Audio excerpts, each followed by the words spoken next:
Hey YouTube, this is Justin with Alternative Drummer. Today what I'm going to do is actually play a bit with my Avatar PD705, otherwise known as HXW PD705, Gear for Music PD705, and a few other ones. Lately I've been getting a lot of comments on this thing on some of my older videos, and I really haven't made a video about it in a long time.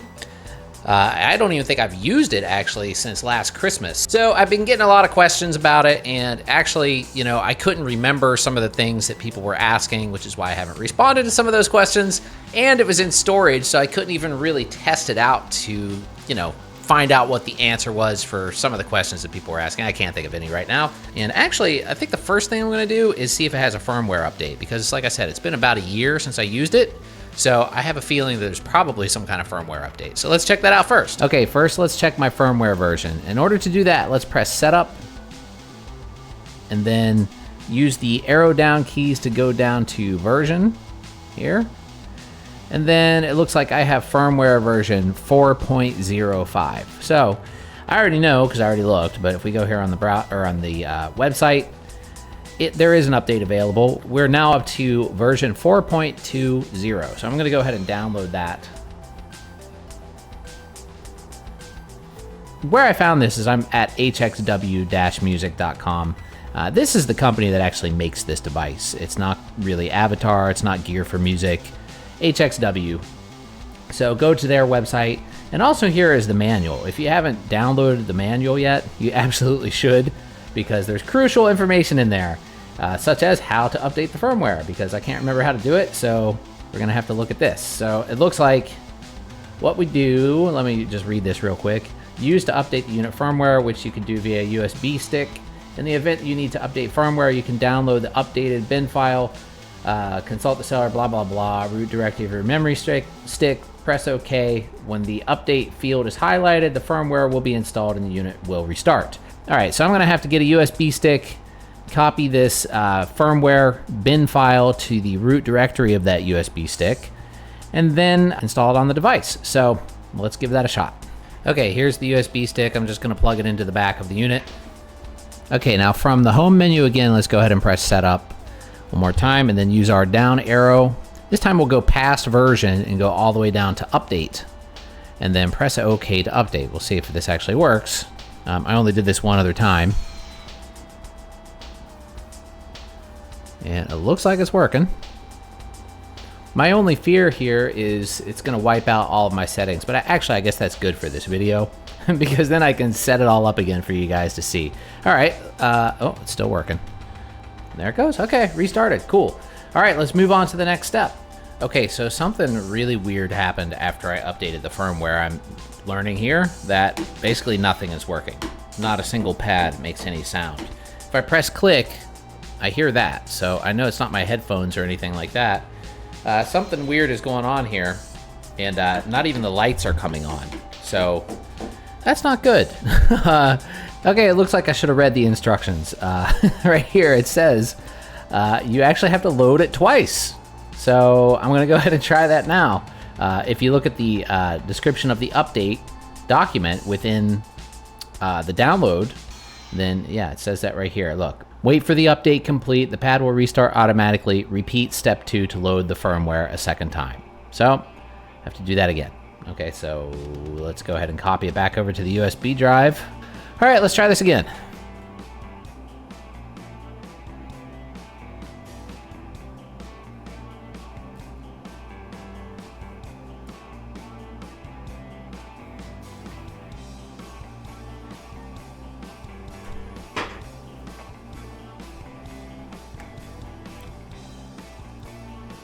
All right, it just finished updating. Let's see if we have sounds now. Yep, you can't hear that, but that actually fixed it. So if you have that problem, update the firmware twice. That's how you do it. All right, so what I want to do next is a couple of things I've actually never done with this device before. One of them is to import my own samples. I've actually never done that. I've just used the internal samples that were already in it and played it like a drum set, basically. The other thing I want to do is create a loop and trigger the loop from the pad, which also I've never done. So I'm going to do that. I'm going to figure out how to do it. I've never done it before, and I'm going to take you guys on this journey. Here we go. Okay, here's a very important piece of information I found while scanning the manual. To import sounds, all sounds must have a 48K sampling rate, 16-bit, and 1 channel. So this means you can only import mono sounds into this device. That doesn't mean that you can't pan them, but it will not accept a 2-channel file. So I'm going to have to create some mono samples with these specs, and then I'll show you what's next.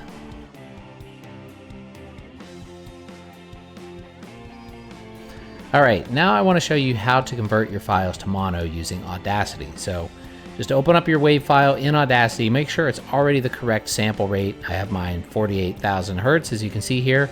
And then just click on this little drop-down arrow that's on the top here of the wave, not up here in Audacity, but right here. Click that, and then you're going to click Split Stereo to Mono. Now what this does, it basically just creates 2 mono tracks. So if I play this back, you're gonna hear a mono sound. Sorry, that was really loud. You're gonna hear a mono sound. So now all we have to do, since it's a mono sound, we're just gonna go to File, and then Export. Export as WAV. And then let's just save this to my desktop for now. And then Lush Synthwave A, WAV, Microsoft, save that. And it's overwriting because I did this once to test it. Now if I go to that Lush Synthwave A file that I just exported and drop that into Audacity, you can see that it actually is a mono file. So there we go. That's how you do it.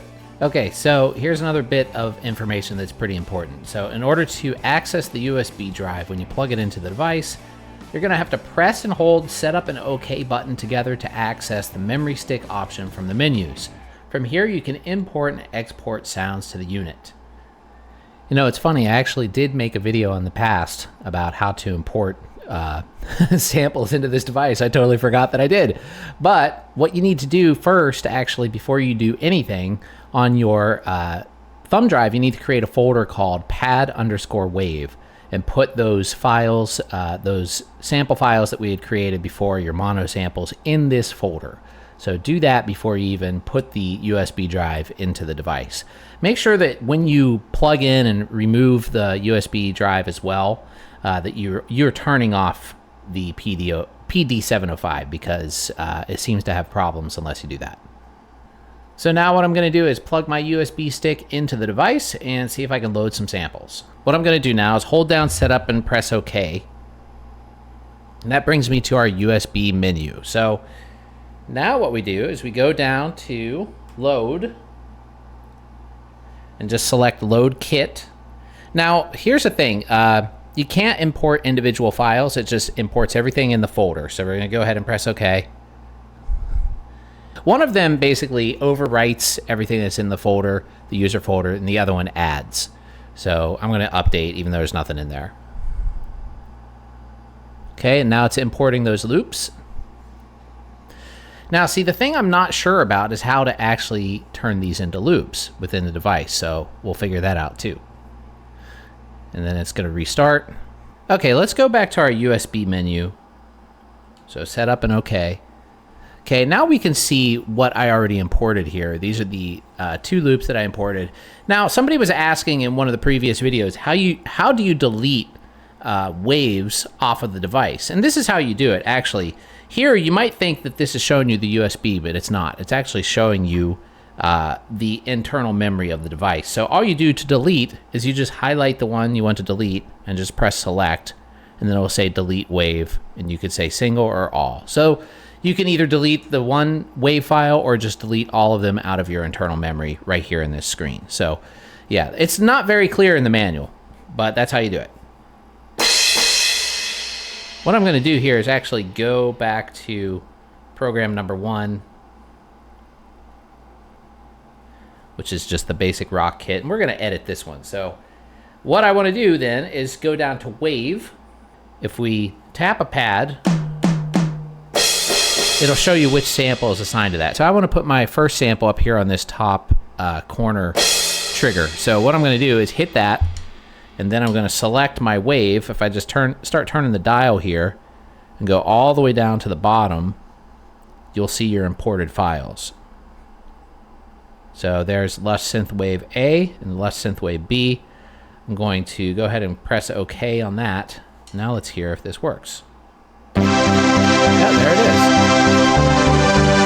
is. But what I need to do is turn that into a loop, which I don't know how to do that yet. So I'm going to pause the video, figure it out, and then I'll tell you guys. Okay, I got this figured out. So what we do, it's a little misleading actually, because you would think you would want to go to the loop menu to set this up, but that's actually not true. The loop menu is what you do if you want to create a MIDI loop, basically a recording of yourself playing.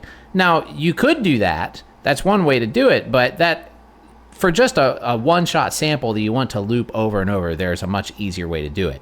What you do is you just arrow down until you get all the way down to advanced 2, and you can see right here we have pad mode. So if we just press select and go to pad mode, then press our plus and minus symbols, you can select how many times you want it to loop, or you can have it go infinitely, which is what I'm going to do right now. I'm not sure if I hit it again, if that'll turn it off, but we'll see. So we just press OK. And now if I go back to my main kit where we were doing all of our edits, rock kit, now it should loop.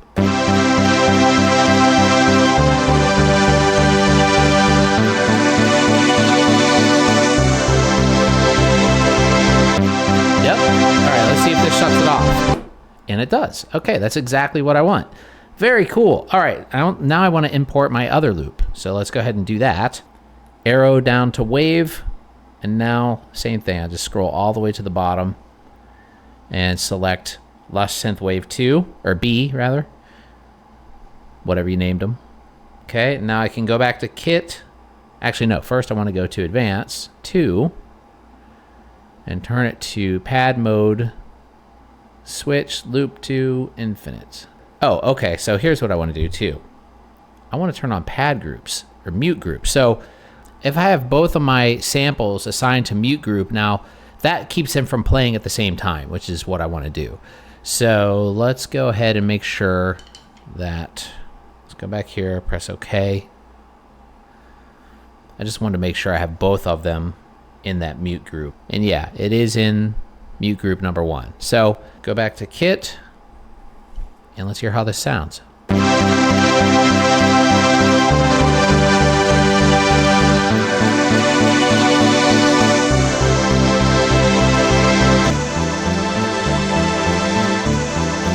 I also want to turn off velocity sensitivity because I want them to be equally loud every time I hit them. So let's figure out how to do that.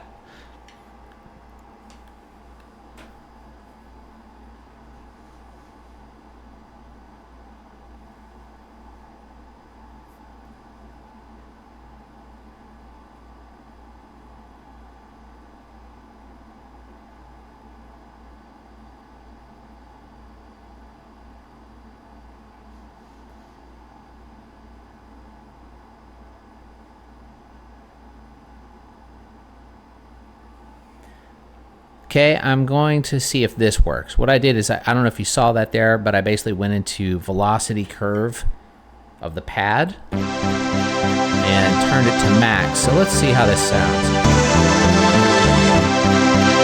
That sounds good to me. Okay, save successfully. All right, this is sounding pretty cool. So what I'm gonna do now is actually set up some more stuff to the different pads. And next thing you're going to see is me playing this thing with my drums. So here we go.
Okay, now that we finished up that experiment, let's get on with the next thing, and that's going to be how to configure your bass drum pedal.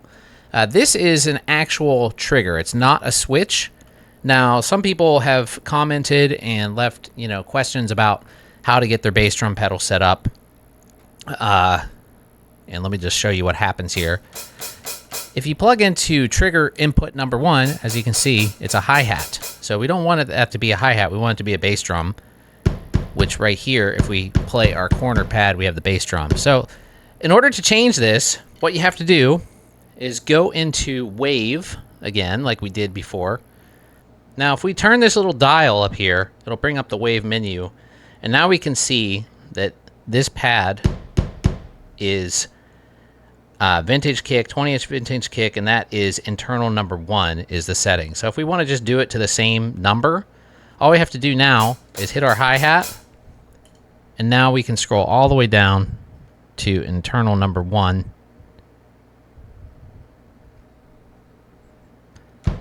Okay, and there's our kick drum.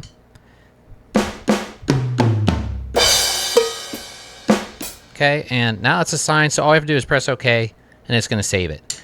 Unfortunately, there's no way to do that like very quickly and have them all update. You just kind of have to go through and create your own custom kits. Now, for my hi-hat pedal, I'm just using a regular old keyboard sustain pedal. And I have that plugged into switch input number 1. So switch is for hi-hats. Now, you could use another sustain pedal and plug that into switch input number 2, and that'll control your bass drum. But using a switch for a bass drum kind of sucks because there's no velocity sensitivity, and it's just weird to play on that way. But this is working, so let me show you what this sounds like.